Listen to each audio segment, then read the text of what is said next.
বৃষ্টি মালা বদল হবে, সৈন্যদেরই ফুল সজ্জে পালা বদল কর। হ্যালো এভরিওয়ান, সবাই কেমন আছো? আশা করছি সবাই খুব ভালো আছো। আর আজকে চলে আসলাম তোমাদের সাথে একটা নতুন ব্লগ শেয়ার করতে। তো চলো ভিডিওটা কন্টিনিউ দেখতে থাকো, ভিডিওটা লাস্ট পর্যন্ত দেখার কিন্তু অনুরোধ রইল। হ্যালো এভরিওয়ান, তো দেখো ভাবলাম আজকে তোমাদের সাথে পুরো ব্লগটা শেয়ার করব। তো গেছিলাম হাবড়ায় কিছু কেনাকাটি করব, তো তারপরে দেখো সেটা করার হলো না। তো বাড়ির থেকে বেরিয়েছিলাম যে হ্যাঁ আজকে ব্লগটা তোমাদের সাথে শেয়ার করব, কী কী কিনি, কী করি, কোথায় যাই। তো সেটা রাস্তায় গিয়ে রাস্তার ভিডিওটুকু করেছি, কিন্তু আর দোকানে যাওয়ার ভিডিওগুলো কোনো কিছুই শেয়ার করে উঠতে পারিনি তোমাদের সাথে। মানে মনেই ছিল না, যখন আবার বাড়ি আসছি তখন মনে হচ্ছে যা ভিডিও তো করা হলো না। তো চলো দেখাই তোমাদের জন্য আজকে কী কী কিনেছি। তো প্রথমে বলি আজকে আমার শাশুড়ির অ্যানিভার্সারি, তো সেটাই ভাবছি করব, সারপ্রাইজ ভেবেছিলাম দেবো, কিন্তু তার আগে বুঝতে পেরে গেছে যে আজকে অ্যানিভার্সারি। তো তারা বুঝতে পেরে গেছে যে আমরা কিছু করব। তো তারপরে কী কী কিনলাম আর কী গিফট কিনেছি সেগুলো জানে না, চলো সেগুলো তোমাদের সাথে দেখিয়ে নিই, তারপরে যখন দেবো তখন তো বুঝতেই পারবে।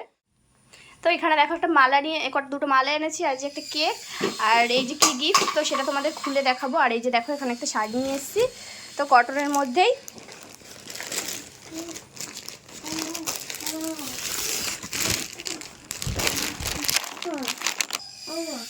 তো কটনের মধ্যে দেখো এই যে বাটি প্রিন্টের এই শাড়িটা নিয়ে এসেছি, তো কালারটা কেমন হয়েছে অবশ্যই জানিও।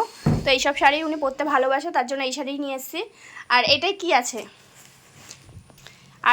আছে, এটা কাকে দেবা বাবিন? এটা গিফটটা কাকে দেবা, কাকে দেবা বলো? ঠাম্মি আর আমাকে। আর এদিকে দেখো বাবিনের কিন্তু এই গিফটের ব্যাগটা পছন্দ হয়েছে। তো ব্যাগটা যতটা একটু সুন্দর, গিফটটা কিন্তু খুবই একটা সামান্য জিনিস। তো হট করে এটা সেলিব্রেশন করব, মানে আমারই বলতে পারো ইচ্ছাতে। তো আমার হাজব্যান্ড আর বাড়ির আদার্স কেউই জানতো না এই দিনটার কথা। তো প্রথম যখন বিয়ে হয়ে এসেছিলো আমার, মানে প্রথম বছর, তখন আমার শাশুড়ি আর কি শেয়ার করেছিল যে আমার এত তারিখে আমার বিবাহবার্ষিক। তো সেটাই আমি মনে রেখে কিন্তু করার চেষ্টা করেছি। তবুও জানি না করে সেটা কারোর মন পাওয়া যায় কি না, সেটা তাদের ব্যক্তিগত। এবার সেটা আমি ভাবিনি যে তারা খুশি হবে কি না, কিন্তু জিনিসটা করার পরে সত্যিই দেখলাম যে তারা খুব খুব খুশি হয়েছে। তো দেখতেই পেলে গিফটটা পলা আংটি।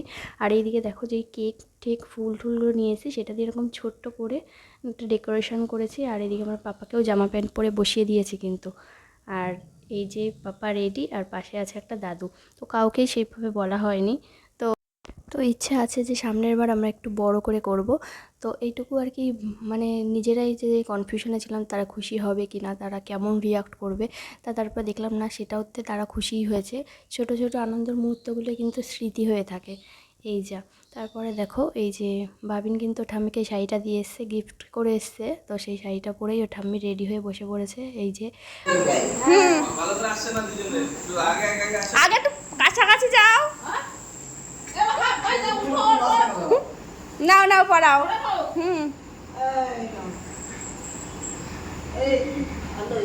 আবার 3 বার না 3 বার করো।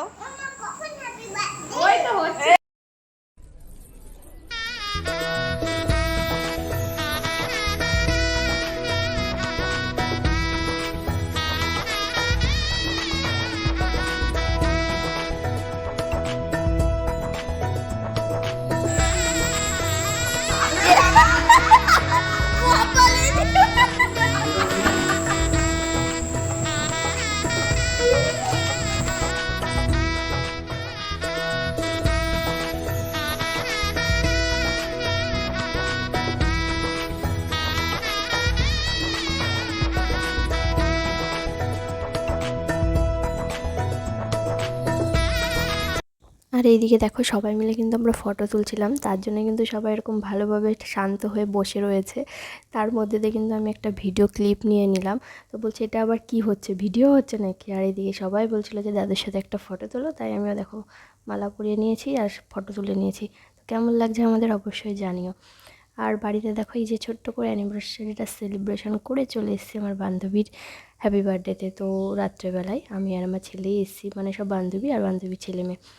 আর এই যে আসার পরে শুরু হয়ে গেল হই হুল্লোড়, কেক মাখামাখি যা হয় আর কি বার্থডেতে।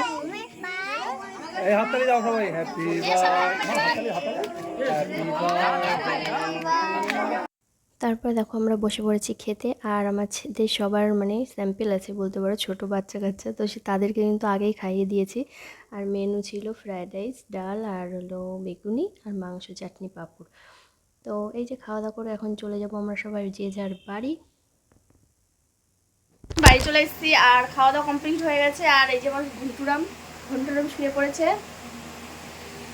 তো আজকের ব্লগটা এই পর্যন্ত, টাটা, বাই বাই।